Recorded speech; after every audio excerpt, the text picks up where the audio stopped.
Hello, I'm Rachel Jones for the Finance News Network. Joining me today from Greatcell Solar is Managing Director Richard Caldwell. Richard, welcome to FNN. Hi Rachel, thanks for having me on. So first up, could we start with an introduction to your company? Greatcell Solar, formerly known as GSL, was listed on the Australian Stock Exchange in 2005. We're the world's leader in the scale-up and commercialisation of a third-generation photovoltaic technology known as Perovskite Solar Cells.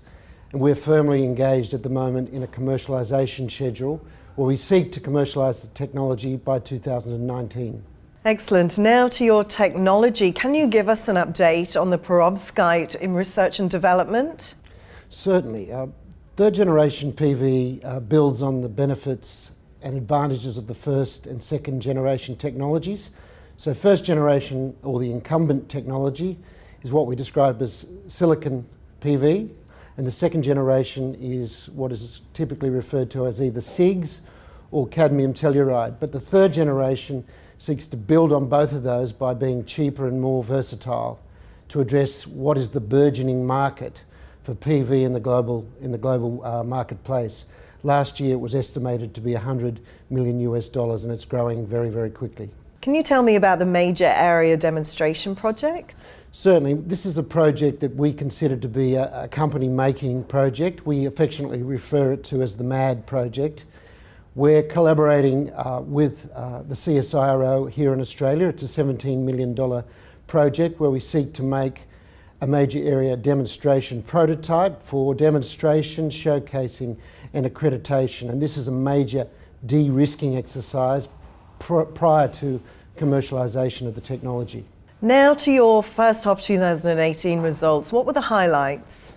Well, as a pre-revenue company, we don't typically come out with profit-style highlights. What we're seeking to do as a pre-revenue company each half is to reduce our spend and get closer towards commercialisation. So what you will see in this year's first half results is more access to government grants, both here and in Europe, a reduction in corporate spend and also a reduction in R&D spend. So it's a pleasing trend as we move towards profitability in the long term.